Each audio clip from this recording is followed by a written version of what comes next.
தேவனோடு இருக்கிற உறவு எப்படி இருக்கிறதோ அதை பொறுத்துதான் என்னுடைய ஆசீர்வாதத்தின் அளவு இருக்கு. இது நமக்கு ரொம்ப அவசியம். நான் மற்றவங்களுடைய பார்வைக்கு என்னுடைய ஜெபம் மிக அழகா இருக்குது, தெளிவா இருக்குது. ஆனா என்னுடைய அந்தரங்க வாழ்க்கையில என்னுடைய ஜெப வாழ்க்கை எப்படி இருக்கிறது? ஆண்டவர்கிட்ட நம்ம கேட்கிறோம், ஏன் ஆண்டவரே என்னை விட்டுட்டீங்க?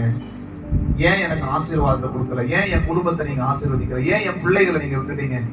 ஏன் எனக்கு மட்டும் இந்த பிரச்சனை வருது? ஏன் என் குடும்பத்துல மட்டும் இந்த பிரச்சனை வருது? என்ன காரணம் அப்படின்னு ஆண்டவர்கிட்ட கேள்வி கேட்க தெரிந்த நமக்கு என்னுடைய ஜெப வாழ்க்கை தேவனுக்கு எனக்கு இருக்கிற உறவு எப்படி இருக்கிறது அப்படின்னு நிதானித்து பகுத்தறிந்து நாம் தொடர்ந்து பயணிக்கிறோமா அப்படின்னு கேட்டா, ஒரு கேள்விக்குறி கேட்டா அதுக்கு பதில் இல்லை.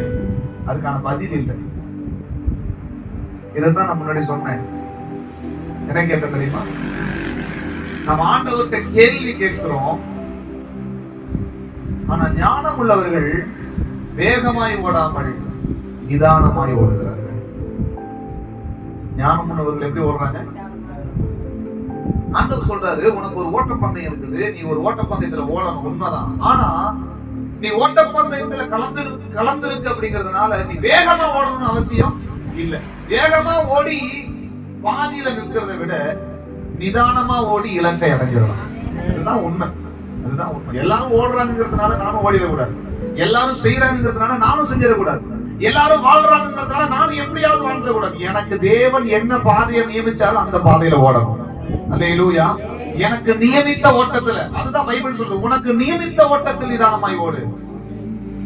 ஓட்டப்பந்தயத்துல கலந்துக்கிறாங்கன்னா 10 பேர் கலந்துக்குவாங்க. 10 பேருக்கு 10 வழி இருக்குது. அந்த வழியை தாண்டி இன்னொரு வழியில ஓடுனா அது அவுட்டு. அது தப்பான ஓட்டம். கடவுள் நம்ம ஒவ்வொருவருக்கும் ஒரு வாழ்க்கையை வச்சிருக்கிறார். நமக்கேற்ற ஒரு எதிர்காலத்தை வச்சிருக்கிறார். நமக்கேற்ற ஒரு தரிசனத்தை வச்சிருக்கிறார். நமக்கேற்ற ஒரு திட்டத்தை வச்சிருக்கிறார்.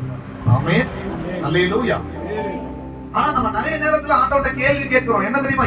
எனக்கு ஏன் இந்த பிரச்சனை? என் குடும்பத்துக்கு ஏன் இந்த பிரச்சனை? ஏன் எனக்கு மட்டும் ஆசீர்வாதம் தடையா இருக்குது?